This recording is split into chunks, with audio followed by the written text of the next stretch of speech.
Olá, seja bem-vindo a mais um culto de celebração da Igreja Presbiteriana de Tambaú. Hoje nós vamos continuar a falar sobre a mais bela história de todos os tempos. Vamos ver o dia em que a jovem Maria recebeu a visita de um anjo e foi informada de que daria luz ao Filho de Deus. Nós vamos ver a resposta dessa jovem e como essa resposta nos fala dessa alegria que muda a história de toda a criação.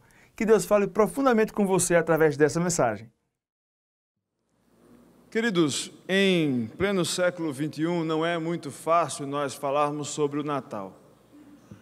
Você sabe, assim como eu, que a data que nós comemoramos o nascimento do Filho de Deus, Jesus Cristo, é uma data que foi convencionada, talvez artificialmente.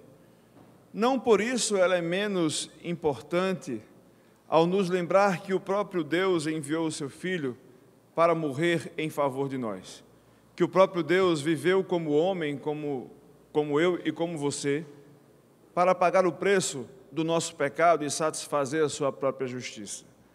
Mas no mundo em que vivemos, cada vez mais nos distanciamos da verdade essencial daquele que deveria ser o espírito natalino.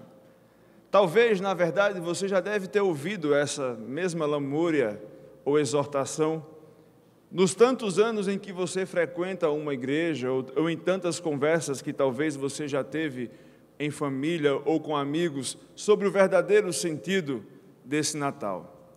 Talvez nós até lembremos o quão esse Natal é especial no momento em que nos reunimos com a família e naquele momento em que ceamos, lembramos que nós estamos comemorando o nascimento do Filho de Deus. Mas no mundo complexo, líquido, instável, mutável e inconstante em que vivemos, cada um tem o seu próprio sentido para o Natal. Cada um entende o Natal da maneira que lhe agrada ou que quer. Para alguns é um momento feliz em que se come bem e em que se reúne amigos. Para outros é o momento do ano em que se fatura um pouquinho mais com o seu comércio. Para outros é a hora de comprar um pouco mais e ajudar alguém a faturar um pouco mais. Outros acham que é a época da solidariedade e de assim fazer o bem a alguém. Talvez alguns entendam que é o momento de ganhar presentes e celebrar a vida, celebrar a família. Para outros é um momento triste, um momento em que se recordam daqueles que se foram ou que se lamenta aquilo que não se conquistou no ano que já está se aproximando do seu fim. Cada um de nós, no mundo em que vivemos, trazemos para nós a nossa própria ideia do que significa o Natal. Por isso, eu penso na inocuidade, no sentido ausente ao desejarmos uns aos outros tantas vezes um feliz Natal. Tantas vezes nós não sabemos o que estamos dizendo quando olhamos para alguém e lhe desejamos Feliz Natal. Aliás, ontem alguém me dizia que não via sentido em saudações como Feliz Aniversário, Feliz Natal, Bom São João, Feliz Páscoa. O que, na verdade, nós queremos dizer com isso? Na cultura americana se deseja Merry Christmas, com todo o meu sotaque de inglês para o sertão.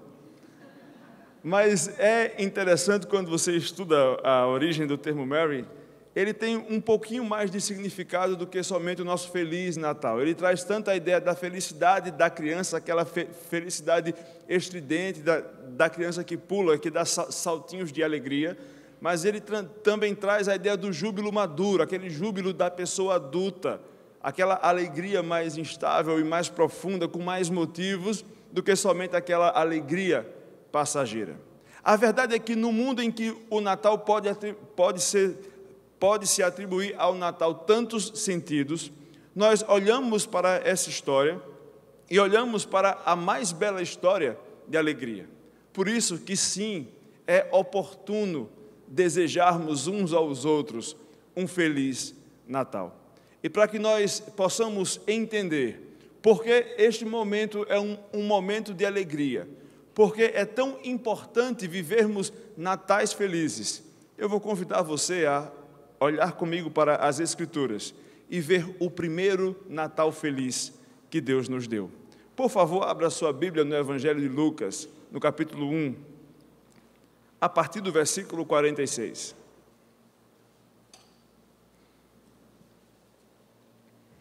Lucas capítulo 1, a partir do verso 46.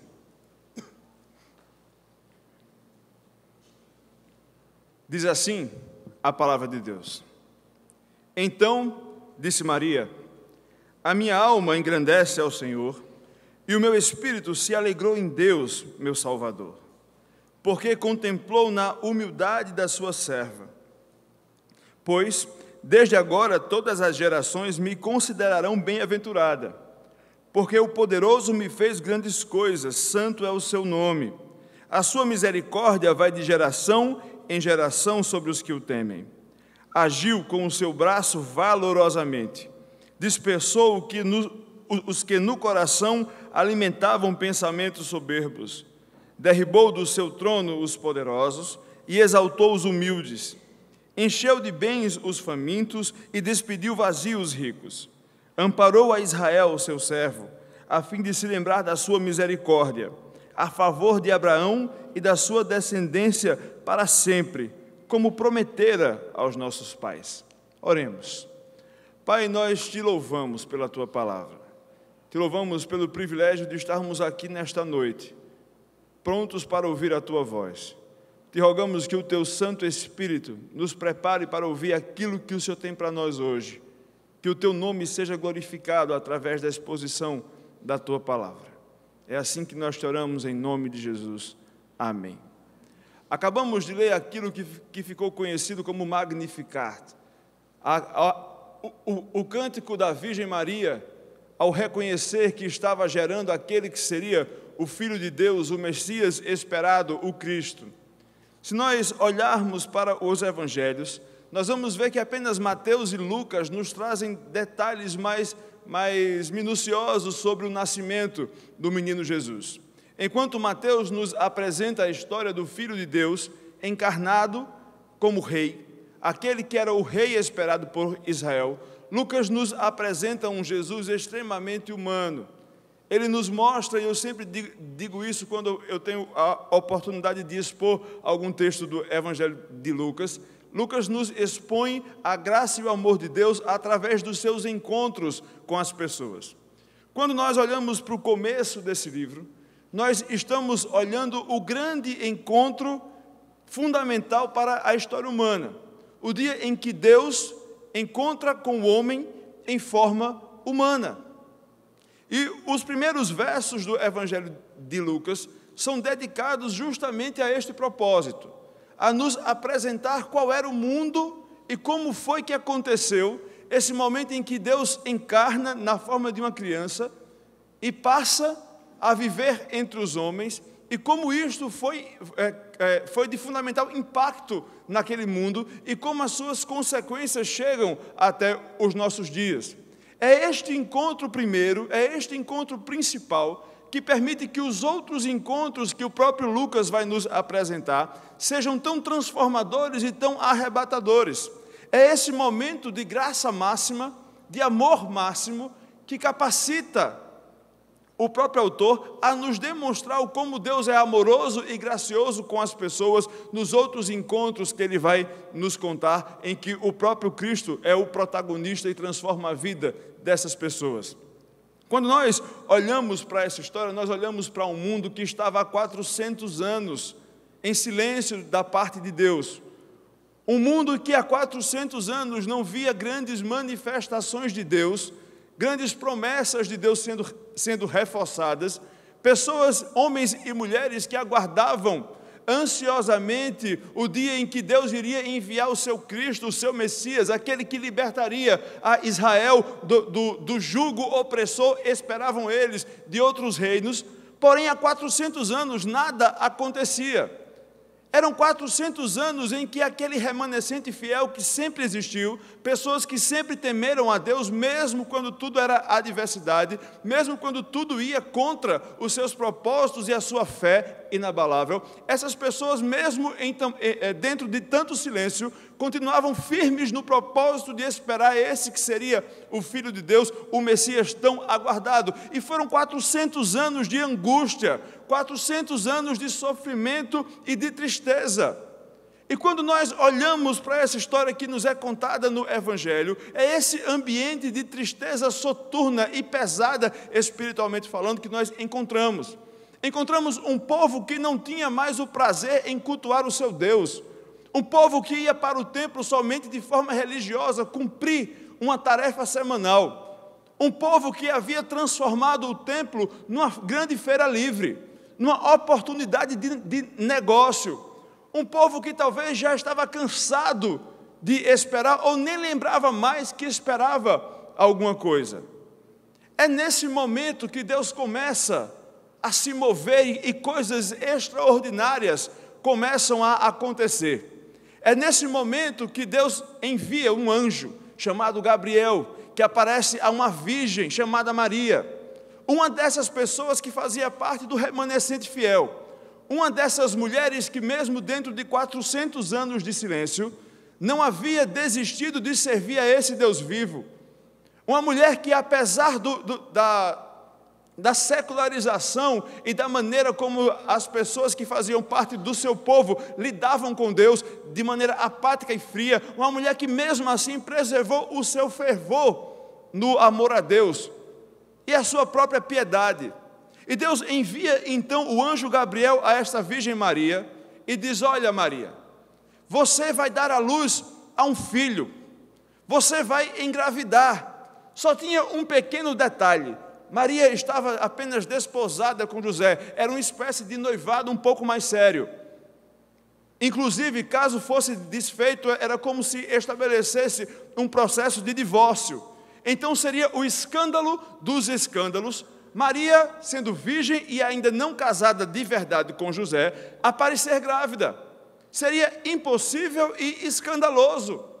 E aquela jovem com seus 14, 15 anos, ela fica apavorada com aquela notícia, mas ela também fica maravilhada. E ela talvez leva alguns segundos, alguns minutos, ou até mesmo algumas horas ou dias, para assimilar aquilo que estava acontecendo com ela. Daí, então, ela fica sabendo que a sua prima Isabel também estava esperando um bebê, aquele que viria a ser João Batista. Nesse ínterim, o mesmo anjo que apareceu a Maria, aparece ao seu noivo José, e diz: olha José, Maria vai dar à luz a um filho. Isso José já estava querendo deixar Maria livre para que ela gerasse o seu filho ele tentava mitigar os danos que viriam sobre a sua noiva. Ele ia desmanchar o noivado de maneira pacífica, para que Maria não sofresse as consequências mais graves daquilo que seria entendido como um adultério mesmo. E Deus envia o seu anjo que diz: olha, José, você vai ver que Maria vai dar à luz a um filho. Não é qualquer criança. Você lembra do que é que Isaías dizia lá no capítulo 7, no versículo 14, José? Lembra que ele diz que o Filho de Deus iria nascer, iria ser chamado Emanuel, Deus conosco? Pois então, José, é esse o menino que Maria está esperando. É esta a criança que vai nascer.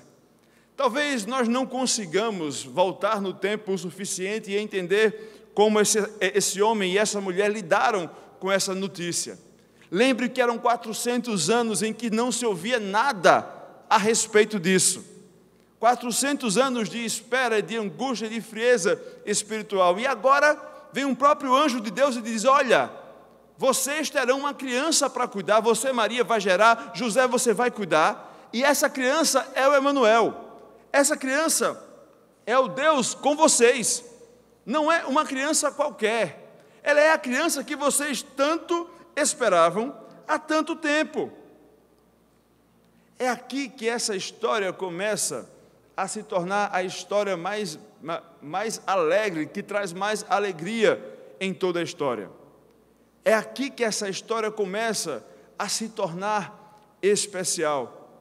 E nós podemos ver o quanto ela é especial no próprio cântico que Maria entoa ao Senhor. Volte comigo no texto e veja como a própria Maria fala a Deus, agradece a Deus por aquilo que estava acontecendo com ela. Apenas lembrando que Maria canta, ela diz esse cântico quando ela visita a Isabel, e Isabel diz: olha, bendito é o fruto do teu ventre. Maria então compõe essa resposta ao Senhor, àquilo que estava acontecendo com ela. Então Maria disse: a minha alma engrandece ao Senhor, e o meu espírito se alegra em Deus, o meu Salvador, porque contemplou na humildade da sua serva, pois desde agora todas as gerações me considerarão bem-aventurada. A primeira palavra desse cântico no latim é Magnificat.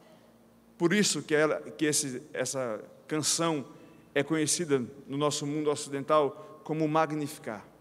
É quando Maria olha para Deus e engrandece a Deus com aquilo que ela sabe fazer, que é com as suas palavras, por tamanha alegria e por tamanha bem-aventurança que agora ela recebe da parte do Pai. Se Maria era uma boa judia, se Maria era uma daquelas que permaneceram firmes na fé no Senhor, ela sabia da importância daquela criança que estava para nascer. Não é à toa que Maria chama no seu cântico Deus de seu Salvador. Ela reconhece o seu status de pecadora. Ela reconhece que ali estava acontecendo o fato que mudaria a história de toda a criação de Deus.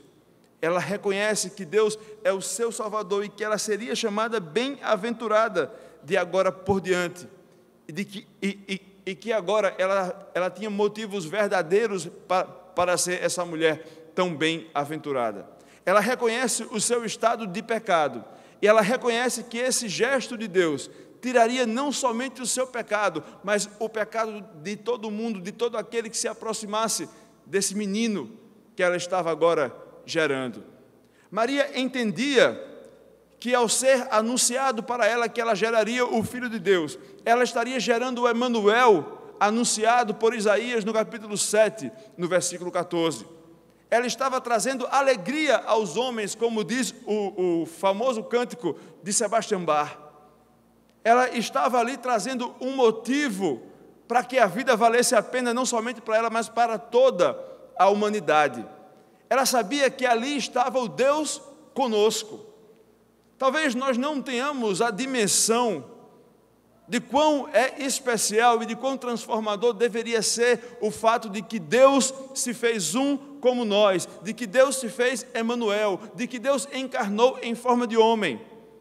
Deus, ele sai da sua esfera transcendente, sai, é lógico que é uma maneira de dizer que ao mesmo tempo que ele sai, ele também permanece lá, mas ele assume a forma de homem, ele vive aquilo que eu vivi, ele passa pelas lutas que eu passo, ele é tentado e vence as tentações, ele sabe a angústia da natureza humana, ele sabe o quão difícil é fazer o correto, ele sabe o quão tentador são as coisas deste mundo. Deus sabe exatamente a quantidade de lágrimas que se derrama por uma perda. Deus sabe o que é dar risada com os amigos. Deus sabe o que é perder um parente querido. Deus sabe o que é adoecer. Deus sabe o que é sentir dor. Deus sabe o que é sentir saudade. Deus sabe o que é sentir paz, porque Ele é Deus conosco. Ele é o Deus que se encarnou, e Maria sabia daquilo que estava falando. Ela sabia que estava gerando o Emanuel. Ela sabia que aquele momento era um momento especial, não era somente mais um milagre, mas era o momento em que Deus encontraria pessoalmente, em forma humana, as suas criaturas, e que mudaria o curso da história. Por isso, esta é a história mais bela sobre alegria que você pode ler ou ouvir na sua vida, porque ela tem abrangência universal. Ela corta a história desde o seu começo até o seu fim. A história é fundamentada nesta alegria que é Jesus Cristo. Veja aqui o seu cântico. Ele nos fala um pouco mais sobre esse momento tão alegre. Veja que ela segue dizendo no versículo 54, ela diz: amparou a Israel, seu servo, a fim de lembrar-se da sua misericórdia, a favor de Abraão e da sua descendência para sempre, como prometera aos nossos pais. enquanto Maria gerava esta criança, enquanto Maria via o seu ventre crescer, enquanto ela sabia que ali estava se desenvolvendo um feto, a alguns quilômetros da sua casa, uma outra mulher experimentava algo muito especial. Uma senhora já de avançada idade, estigmatizada pela sociedade como sendo alguém com útero seco. E você sabe que nos tempos de Jesus, se uma mulher não dava luz a filhos, ela carregava esse estigma de que havia algo de errado com ela, era algum pecado que ela estava pagando, ou havia algum problema com ela que ela não podia dar à luz. E essa mulher carregava esse estigma que era ainda mais pesado, porque ela era esposa de um sacerdote, alguém com alta visibilidade naquela comunidade em que eles viviam. E aquela mulher, já talvez desesperançosa, sem grandes expectativas de um dia vir a dar à luz, também experimentava a situação de gerar uma criança fora da idade. Estou falando de Isabel. Enquanto Maria sabia que também estaria grávida, Isabel já estava com a sua gravidez em gestação. Isabel já esperava aquele que seria um dos milagres desse Natal de Jesus. Uma mulher que carregava o peso de não dar à luz a uma criança, casada com um sacerdote que também carregava o mesmo estigma, encontrava-se naquele momento experimentando o milagre inesperado. Quando nós olhamos para a história de Jesus, nós olhamos para uma história em que acontecem milagres inesperados. A história de João Batista, o filho que Isabel gerava, estava completamente ligada à história de Jesus Cristo, o Filho de Deus que nasceria através de Maria. Ali, nós vemos Isabel também receber do Senhor essa graça e ter a sua vida presenteada com a alegria de um milagre que talvez ela não esperasse mais. Jesus, quando chega na vida de Maria, também chega na vida de Isabel. Deus mostra o seu propósito eterno na vida dessas mulheres. Ele traz a Maria esse privilégio e essa alegria de gerar o Filho de Deus, mas ele recoloca a vida de Isabel também nos seus trilhos. Veja que que Maria no seu cântico lembra-se da misericórdia de Deus, lembra-se do socorro de Deus a Israel no versículo 54. Imagine o quão alegre foi para essa mulher que não podia dar luz a filhos, receber esse milagre inesperado de Deus, neste momento tão especial da sua vida.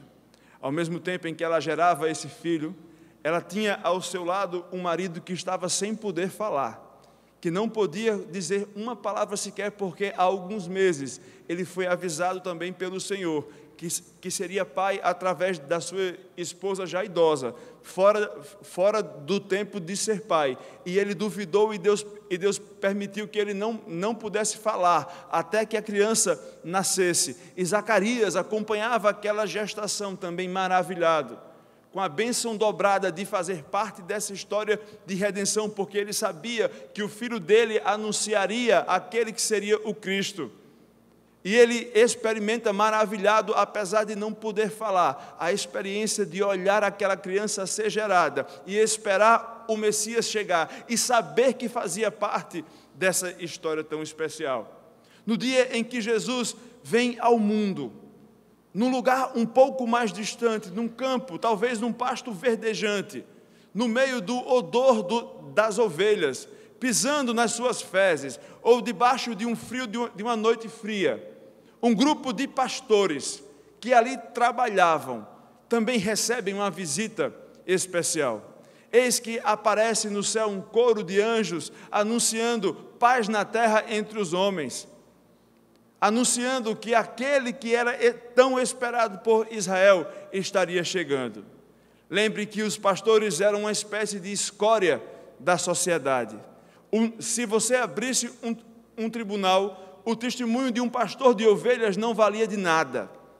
Pela natureza do seu ofício, os pastores não podiam ser tão religiosos quanto aqueles que não eram pastores. Eles não conseguiam cumprir toda a lei, todos os ritos, porque a natureza do seu trabalho por si só quebrava esses ritos. Quando passava um pastor, as pessoas se afastavam. Se você quisesse entristecer uma família, decidisse que seria pastor de ovelhas. E Deus resolve que é para esse grupo de pastores que Ele enviaria a primeira cantata da história, a primeira cantata de Natal. E são aqueles pastores que têm o privilégio de olhar para os céus e verem os próprios anjos anunciando a chegada do Filho de Deus. O Natal de Jesus tem o poder de ressignificar a nossa história. O Natal de Jesus tem o poder de subverter as estruturas. O Natal de Jesus tem o poder de sacudir uma estrutura social que massacra as pessoas e colocá-las no devido lugar em que Ele planejou. Jesus chega e diz: olha, eu vim para corrigir essa bagunça que foi feita. Vocês, pastores, que estão sendo reprimidos, ou melhor, oprimidos, rechaçados e escanteados, vocês agora têm protagonismo nessa história. Mas também não só vocês magos do Oriente, sábios e intelectuais que buscam incessantemente preencher esse vazio que há dentro de vocês, através dessa procura mística. Sigam essa estrela que vocês também vão encontrar a causa da alegria de vocês.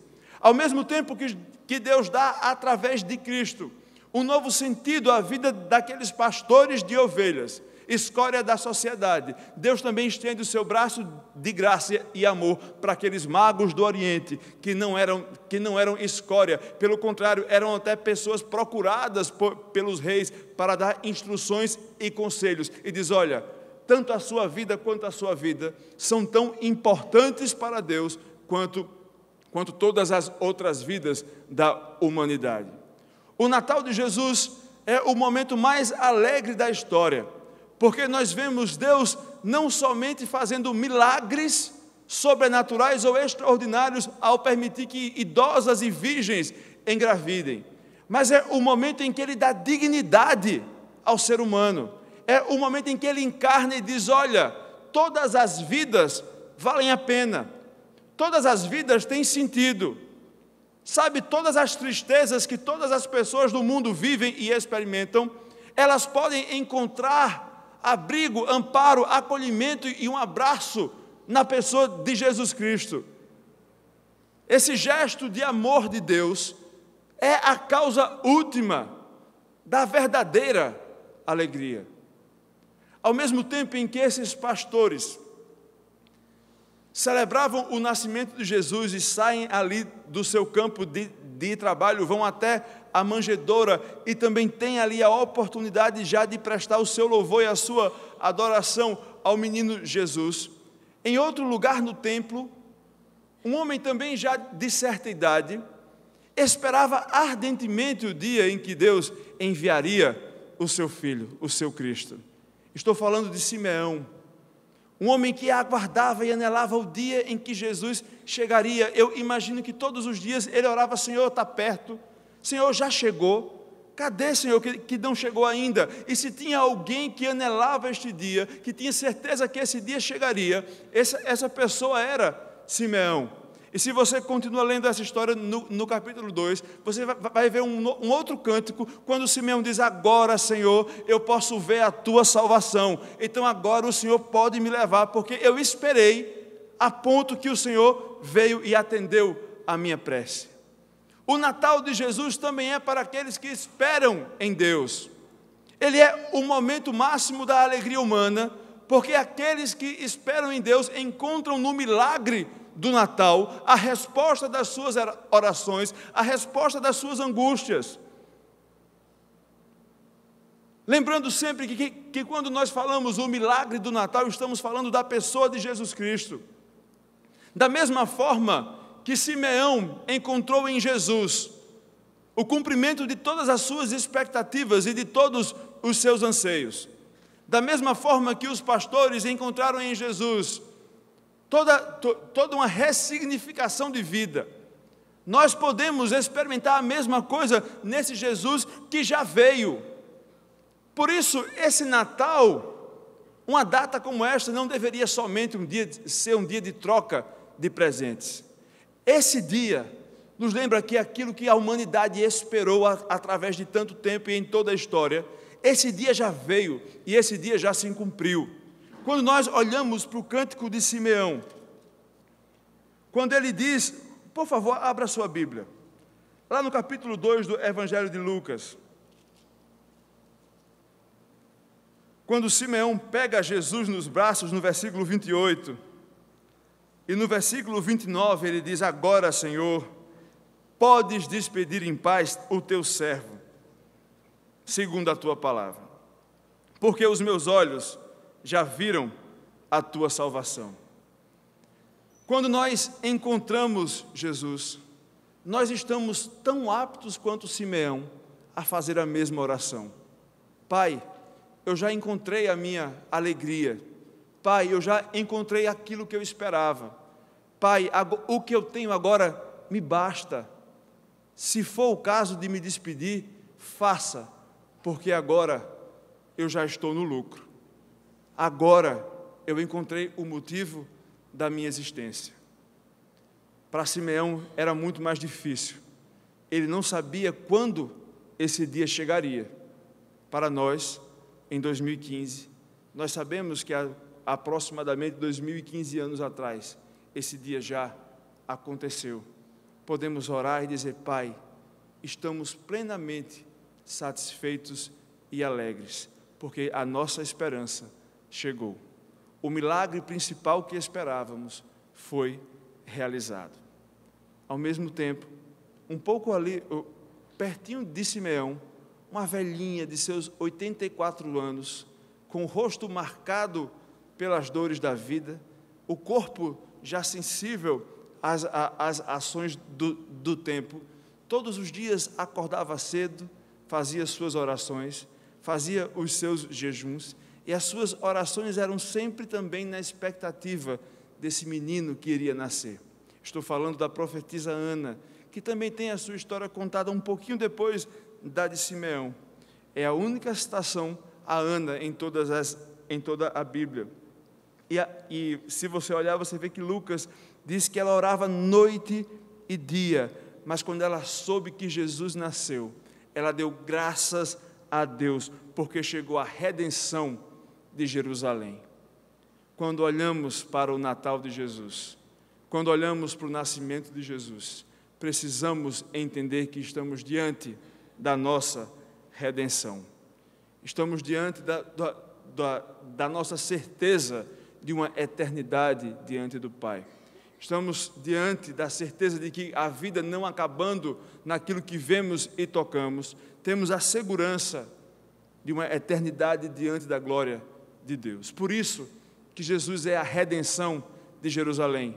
Mas Jesus não é somente a redenção de Jerusalém.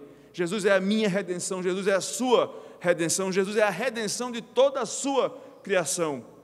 Jesus é o cumprimento da promessa de Deus, que foi feita lá em Gênesis capítulo 3, no versículo 15, quando Adão e Eva pecam, são expulsos do paraíso, e Deus diz, olha, eis que a mulher dará à luz a um homem que pisará a cabeça da serpente, e esta lhe ferirá o calcanhar. Desde esse dia, os homens e mulheres da história esperam a redenção de toda essa criação, a redenção da sua própria natureza, a redenção de tudo aquilo que nós vemos, tudo aquilo que nós desfrutamos, a criação de Deus de novo, como deveria ser. A profetisa Ana, já tão experiente, sabia que aquele dia era um dia alegre, porque ali estava diante dela a sua redenção, a certeza de que ela não estaria perdida, mas que ela poderia partir em paz, porque agora ela tinha certeza que o Filho de Deus, que paga o preço do pecado, veio e ela pôde ter o privilégio de assistir esse momento. Você vê porque esse dia é um dia tão especial, não somente para a Virgem Maria. Esta mulher pôde transformar em cântico àquilo que Deus estava realizando na vida dela. Mas veja quantas pessoas foram alcançadas pela alegria de Deus nesse primeiro Natal. Pessoas que tiveram as suas histórias reescritas, milagres inesperados recebidos, privilégio de participar da história da salvação, puderam entender que estavam diante da redenção da história. Pessoas que tinham a dimensão real do que seria e do que é a alegria dada por Deus. É interessante porque no versículo 51, Maria, quando ela ora o seu cântico, ela lembra que Deus manifestou, no versículo 51 do capítulo 1, que Deus agiu com o seu braço valorosamente, dispersou os que no coração alimentavam pensamentos soberbos, derribou do seu trono os poderosos e exaltou os humildes. Encheu de bens os famintos e despediu vazio os ricos. Amparou a Israel seu servo, a fim de lembrar a sua misericórdia. Quando nós ouvimos essa história, quando nós ouvimos sobre o nascimento de Jesus, não existe a possibilidade de eu não responder a este fato. Se eu olho para o Natal de Jesus e entendo que ali está a minha alegria, eu entendo que ali está a minha redenção, que ali está o cumprimento das promessas de Deus no tempo e da história, eu posso desfrutar dessa história que é a mais bela que a humanidade já ouviu, já viu e experimentou.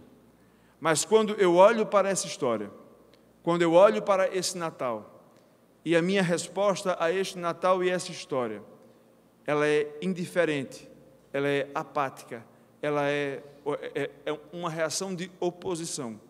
Eu me coloco no papel dessas pessoas que Maria menciona quando faz o seu cântico. Ela fala sobre os homens que tinham pensamentos soberbos. Ela fala sobre os ricos que amavam o dinheiro. Ela fala sobre pessoas que não puderam perceber a alegria desse Natal. Pessoas que estavam tão envolvidas nas suas próprias vidas, cuidando dos seus próprios umbigos, que não perceberam que o menino Deus acabara de nascer. Pessoas que não perceberam que alguma coisa estava acontecendo na história, que o mundo mudaria para sempre. Pessoas que ouviram falar sobre Jesus, que sabiam que nasceu o Cristo, mas decidiram ignorar esse fato, ou decidiram simplesmente se opor a este fato, e então se tornam opositores dessa alegria. Sabe quem é um exemplo clássico dessa postura? O rei Herodes. Lembra que Herodes, quando essa história nos é contada lá em Mateus, no capítulo 2, quando Herodes sabe que os magos do Oriente chegaram em Jerusalém para adorar o Cristo, para adorar o Messias, qual é a reação de Herodes? Ele diz: olha, descubram onde está esse menino, eu quero esse menino aqui, e de preferência morto.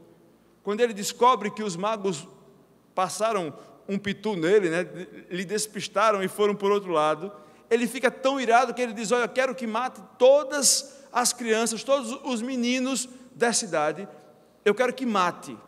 E ali nós vimos uma chacina mesmo de bebês.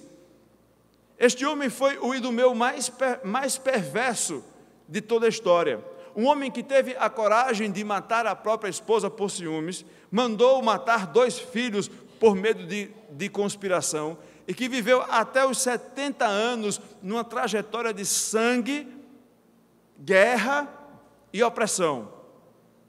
Um homem que chega aos seus 70 anos com o coração angustiado e tem ali o seu fim nos dias que eram preparativos para a Páscoa. Um homem que teve a oportunidade, que ouviu falar sobre esse Filho de Deus, que ouviu falar sobre o Cristo e decidiu simplesmente cuidar dos seus próprios afazeres, dos seus próprios interesses, da sua própria soberba, como a própria Maria no seu cântico fala.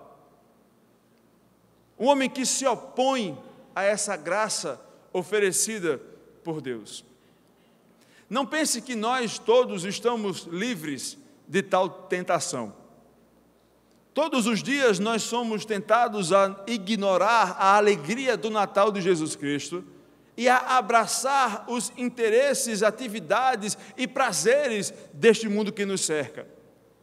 Herodes não era um super vilão na história. Herodes era constituído da mesma matéria-prima que eu e que você.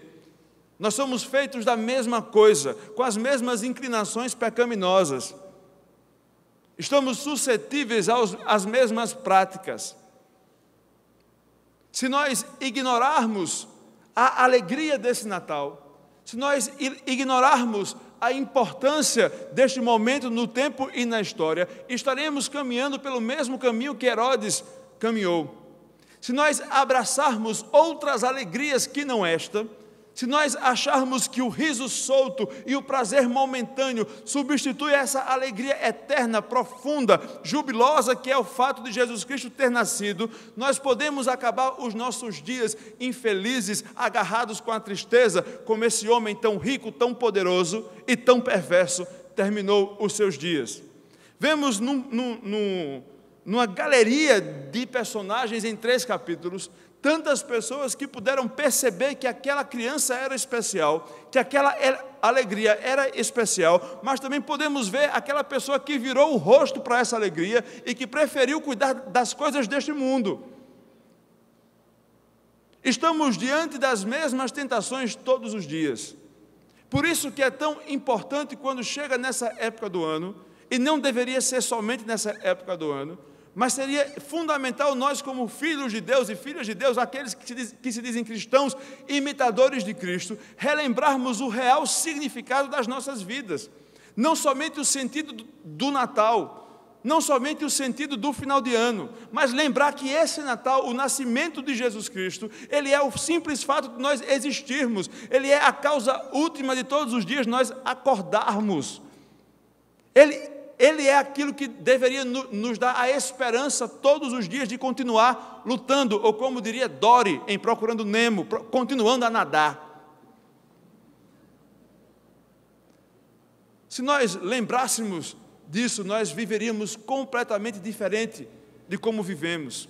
Se nós ignorássemos um Natal de consumo, um Natal artificial, um Natal forjado para ser apenas um momento de luzes e de alegria falsa, nós talvez desfrutássemos mais daquela alegria que é eterna, que é bem fundamentada e que está em Cristo.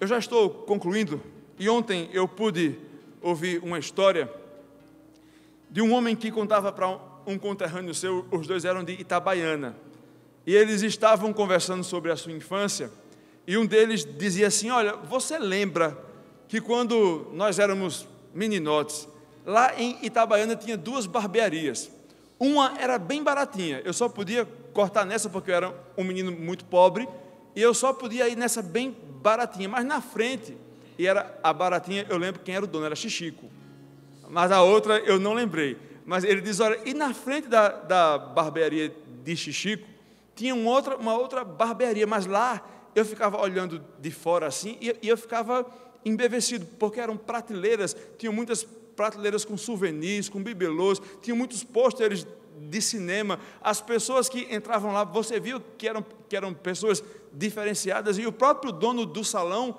era um homem que tinha um certo traquejo social, ele sabia abordar as pessoas, e o que me chamava mais atenção naquele salão é que ele sabia falar vários idiomas. Então eu ficava ouvindo as conversas e ele fazia l'amour, amor é meu, bonjour, I love you. Eu não vou tentar o alemão. Mas aquele homem, ele sabia falar vários idiomas. Só que eu comecei a crescer, eu comecei a ir ali mais vezes, e eu percebi que todas as vezes que eu ia, ele só falava as mesmas frases.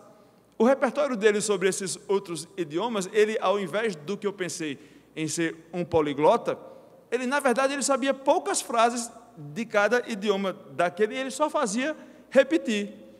Foi a minha grande decepção, saber que seu fulano não sabia falar todas as línguas que eu achava que ele falava. Quando nós olhamos para a alegria, nós talvez achamos que esse riso solto, esses momentos de risada vazia, sejam a alegria. E nós começamos a buscá-la dia após dia, começamos a tomar doses maiores, precisamos rir mais, precisamos ter mais prazer, precisamos ter mais dinheiro, precisamos ter mais poder. Achamos que isso nos dá a alegria. Até o momento que nós olhamos e vemos que a barbearia, que não era de seu Chichico, ela era somente uma farsa. Ela só sabe algumas frases sobre alegria. Aquilo é somente alguma coisa sobre ser feliz. Aquilo nunca vai me satisfazer. Eu nunca vou saber todos os outros idiomas. São somente doses homeopáticas. Quando, na verdade, o dono do salão ainda não sabia o que era a verdadeira alegria. Sabia repetir algumas frases. Às vezes nós estamos conduzindo as nossas vidas como o dono desse salão conduzia os idiomas. Estamos nos apegando a falsas alegrias, a doses homeopáticas dessa alegria, nos enganando, tentando enganar aos outros, dizendo que somos alegres. Mas nós sabemos e vamos perceber que essa falsa alegria nunca vai ser uma alegria verdadeira. É essa alegria verdadeira que nós encontramos no Natal. Jesus Cristo é a verdadeira alegria. Ele reescreve histórias, faz milagres inesperados, chega no tempo certo, é a nossa redenção e Ele é a nossa primeira e última necessidade. Se temos Jesus, estamos prontos para partir, porque agora temos tudo o que precisamos. O próprio Jesus, quando se aproxima do dia de ser entregue no madeiro, ele diz para os seus discípulos, lá em João, no capítulo 15, no versículo 11, eu tenho lhes dito essas palavras para que minha alegria esteja em vocês, e a alegria de vocês seja completa.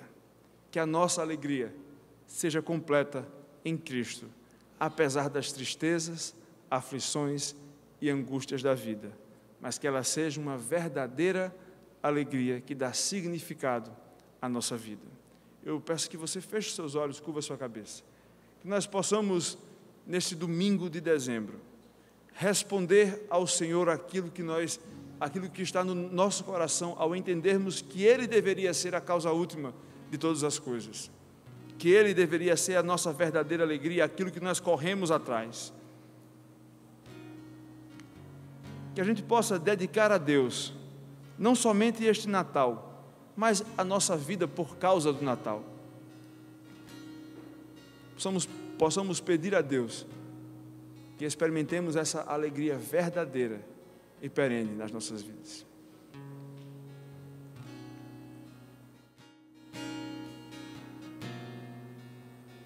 Eu olhei a tristeza nos olhos e sorri, mesmo quebrantado pela vida que escolhi. Da janela eu vi cada estação fugir, como as árvores eu permaneço no mesmo lugar. No outono, no inverno eu espero primavera chegar. Da estrada eu quis retornar pra onde parti. Da distância avistei a alegria e a esperança. Das migalhas que desperdiçamos, faremos jantar. voltarei atrás pra tentar me avisar que o caminho será escuro, mas que Cristo é a luz do mundo. Deixe Ele te falar quem você é,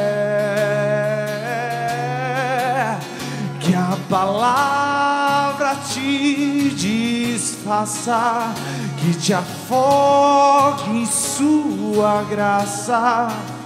Só a cruz esconderá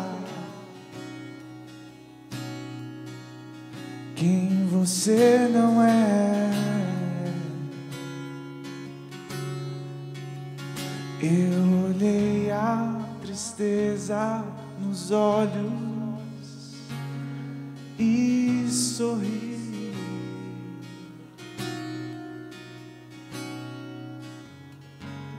Eu não sei se você está passando pelos seus 400 anos de silêncio. Não sei se você chegou aqui nesta igreja hoje à noite desesperançoso, com o coração cheio de expectativas, talvez, do momento em que Deus vai intervir na sua história e vai mudar os rumos da sua vida. Eu sei que Deus já fez isso inúmeras vezes no tempo e na história. A expressão máxima da sua intervenção na humanidade foi o nascimento de Jesus Cristo. Da mesma maneira que Ele faz de maneira tão avassaladora, Ele também faz individualmente nas nossas vidas. O mesmo Deus que intervém depois de tanto tempo de silêncio, quando a tristeza talvez tomasse tantos corações, o mesmo Deus que deu tanto significado a essas vidas, com a certeza que Jesus era o motivo da sua alegria. É o Deus que tem o braço estendido para nós hoje e diz: olha, você não precisa mais ficar nesses 400 anos de silêncio. Você não tem mais o que esperar. O que você precisa, eu já te ofereci. Você já dispõe de Jesus Cristo, aquele que foi enviado em favor de vocês, como prova máxima do meu amor, como expressão máxima da minha graça. Aquilo que você espera hoje, eu posso te dar. O milagre que você não espera, também. A redenção da sua alma, você já tem. Aquilo que te angustia, não deveria mais angustiar, porque a estrela de Belém te leva até essa alegria. Deus hoje nos apresenta Jesus como motivo da nossa alegria. Por favor, ore comigo. Pai, nós te agradecemos, porque mesmo diante de uma vida tão turbulenta muitas vezes, diante de tantas angústias que nos sobrevêm, tristezas que nos assolam, e às vezes um silêncio que parece impenetrável, nós sabemos que o Senhor continua a agir, o Senhor continua a ser responsável por nós, o Senhor continua a cuidar de cada um de nós, nos amparar, nos consolar e nos confortar. E Pai, nós te louvamos porque o Senhor está interessado sim na nossa alegria, o Senhor está interessado sim na nossa bem-aventurança, e a prova máxima disso é o Senhor ter enviado o teu Filho Jesus um dia tão especial como foi o nascimento dessa criança. Tantas pessoas foram abençoadas, agraciadas com esse momento da história, Pai. Tiveram as suas vidas transformadas. Nós cremos que também podemos ser alcançados por essa graça. Cremos que o Senhor pode também transformar a nossa vida hoje, através de Jesus Cristo. Cremos que o Senhor é o mesmo Deus de milagres de ontem e de sempre.